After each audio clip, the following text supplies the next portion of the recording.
This weekend, 23-year-old Chinese striking sensation Maheshate is going to be taking on the second Garcia in as many UFC fights to kick off his UFC career, taking on gifted Rafa Garcia, the former Combate lightweight champ. And for Garcia, 2-3 in the UFC so far, but he's taken on a very high level of competition. Definitely. There's a lot thought out of him. Of course, he trains out of pound-for-pound Muay Thai. He trains out of Onyx Labs. He trains out of the big gyms in Colorado, but also trains with Cub Swanson and Rukas Sport when he's down in California. So a lot known out of Garcia, but for Maheshate, we had a lot of great things to say about him in his UFC debut. We had a lot of red flags. We're going to throw it on back. We don't do this very often, but to that original UFC prediction, and then offer up some thoughts on his UFC debut when he took on Steve Garcia. People in the know are very excited about 22-year-old Chinese phenom Maheshate making his UFC debut. He main evented the season finale of last year's season, number 5, Dana White's Contender Series,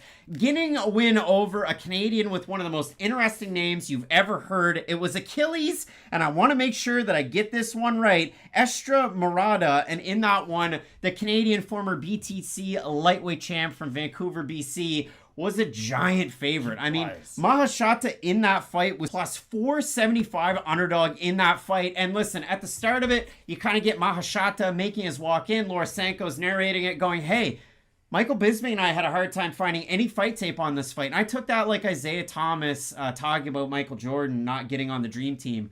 And I took that personally. So I went out there, and this is what you need to do. Can't find the fight tape? Go on Maheshate's Tapology page. Take the Chinese characters next to his name, you put those into Google, and you go into the weird corners of the Chinese network of the internet, and you find the fight tape of Maheshate. It is out there. But Matt, what I do have to say about this is, this guy, for being a 22-year-old prospect, is a very polished striker. And that's what I absolutely love out of his game. He's going to meet fire with fire coming up this weekend, taking on Mean Machine Steve Garcia, a guy who finished Charlie Ontiveros in his last fight and lost in his UFC debut, and a guy who's fought a level of competition outside of the UFC coming in, but a guy who probably not like top of mind, tip of the tongue for a lot of UFC fans is Mean Machine Steve Garcia. So Matt, for Maheshate, probably a good piece of matchmaking, I guess, giving him Garcia.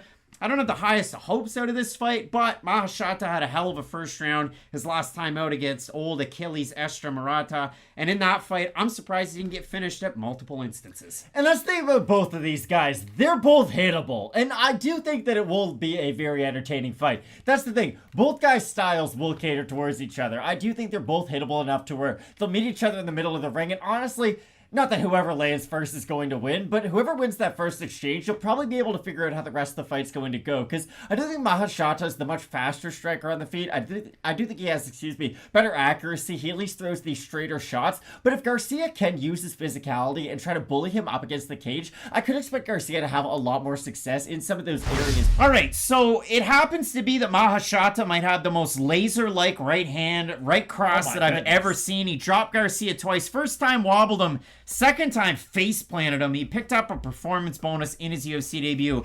Were questions answered for you, Matt, in Maheshate's debut against Garcia?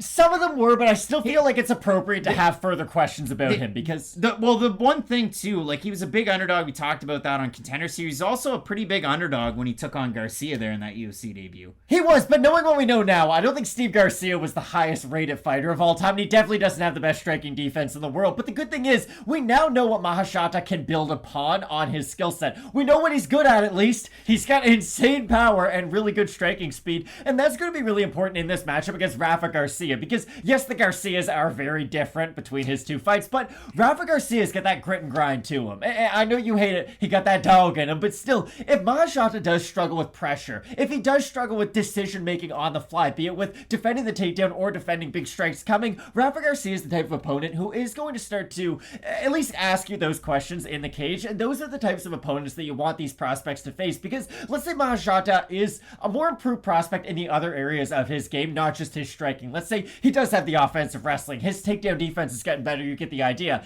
Then I genuinely do think he's a prospect you can get excited about. He's very young in his career. And the thing that I always say about fighters is really up until they reach 25, 26 is they're going to get better every single time you see them out there. And what's the deal with a lot of MMA fighters? They played football until they were in college. They played basketball or hockey, or they did something else until they then went into MMA. So they haven't really done their whole entire life, unless you have like an Adesanya or a Pereira, you know, these people who have these very high level backgrounds. A lot of MMA fighters are transitioning into the sport, and now that they have a lot more focus on it, and that's what they're doing, they're going to get better. And I think for Maheshate, the skill set that he showed in his debut is one that you can get excited about, because let's say he is able to add the high level footwork that goes along with it, the feints that can then accentuate some of his own strikes. I think he will be able to start to move up this division. But the thing about the lightweight division is, and we say this every single week, you gotta win what, 7 fights, 8 fights, 9 fights if you ever want to get a ranked opponent. So for Maheshate, I really did like what we saw the last time out of Steve Garcia. The thing is though, even like what we said with Bryan Battle knocking out Takashi Sato, getting these early wins is great, getting these stoppage wins is great, but it's still going to leave a lot more questions. Both of these guys are super hittable, like incredibly hittable. And Maheshate, for as many great things as we said about him, you know, after his last fight, Steve Garcia landed clean on him before Maheshate was able to throw that right hand out there. And for him, you look at it, you're training at all these different gyms. We've seen him kill Cliff FC with Cheyanne Nurmagomedov, who got that win over Derek Minner a while ago. And for Maheshate, he's also training out of Bali MMA, so an interesting move there out of Indonesia. But for Rafa Garcia, I went on to Nate Latshaw's website, because you always see him out there on Twitter, and he's got all those statistical percentages. For Garcia, 5-fight sample in the UFC, short notice UFC debut when he did come in against, it was Nasrat Haqparast. He is spending 67% of his time striking at distance. Negative 1.94 strike differential per minute at distance. So Rafa Garcia, he's got to close the distance, get in close, get the takedown. We saw that against Jesse Ronson in that fight. Looked amazing in that one. His other UFC win over Natan Levy, where he was just able to grind him out, close the distance against the kickboxer, make it grimy and gritty. For Garcia, the loss in the UFC, Haqparast, where, again, it was all at distance and he couldn't figure it out. Chris Gritzmacher, he just about 10-8'd him in the first round, had no gas left in the tank round 2, round 3, and then his last time out, he takes on Jakar Close, grimy type of fight, and he wasn't able to get it done in that one. But Maheshate is not Jakar Close, and Rafa Garcia is not Steve Garcia. So when it does come down to this one, Garcia himself, 1-1 as a favorite in the UFC, 1-2 as the underdog. When we look at this one, in terms of the odds, they open at par. Garcia slight favorite, -120. Maheshate at a -100. We have a look at the Tapology votes, Matt. Surprised us, they are to you. I haven't been good at setting the bar, but I'm going to assume that the fans have Rafa Garcia. I'm going to say over under 65% Garcia. I think it'll be close to 50-50. I'll say under. You're going to say under? It's, oh my God. Wow. 629 total votes. Further than I thought, to be fair. 75% Maheshate, 58% by decision, 35% by knockout. For the 25% that have Garcia, 77% by decision. I can't even guess what these fans are thinking about these fights. I do think this is a difficult fight to predict, though, if I'm being honest. Like, I can't fault anybody for giving an independent opinion on this fight, if that makes any sense. Like, if you came up to me and said Maheshate is going to win via decision, sure, I'm not going to disagree with that. If he's going to win by first, second, or third round knockout, I can agree with all those outcomes, too. But you also have to admit that the same can be true for Rafa Garcia. I agree wholeheartedly with what you said. Both these men are extremely hittable, but I think it's going to result in a very fun fight. Like, I don't think this is going to be boring by any stretch of the imagination. It's one of the more heavyweight fights you will ever get. I think it's going to be difficult, though, because the thing about Maheshate is he likes to fight at his own pace. When he's the one moving forward, he is really good being the one dictating the pace. I think Rafa Garcia is going to try to move forward a lot, at least in the early goings of this fight, but it will be interesting to see. If Garcia's not able to judge that distance early, he might just not have any answer at range. That was the one big problem he had against Nasrat Haqparast. Like you said, I know it's a very high-level opponent. It's on short notice, but still, Nasrat Haqparast doesn't do anything that's really going to wow you. Like, yes, he has good hand speed. He's a good boxer, but he's not some guy who's going to throw spinning wheel kicks. He's not going to do anything that's really unorthodox by any means. Maheshate isn't as good as Nasrat Haqparast, but he is going to offer a lot of the same kind of bare bones of his game. I think it's going to be a really fun one. I've been milking my pick for as long as I can because it's a really difficult fight to pick. I think ever so slightly I'm going to say Rafa Garcia. I do worry about him eating one of those big shots very early on, but still, I think he's going to be able to threaten with his own wrestling a little bit more, and let's say he is able to hit Maheshate and get his respect on the feet. I think that's going to open up his own grappling game. Well, I mean, for Garcia, he also has a training partner that's fighting on this card further up the card. Drew Dober, who's taking on Bobby Green, so make sure you check that one out. That's a possible fight of the night as well. But for Garcia,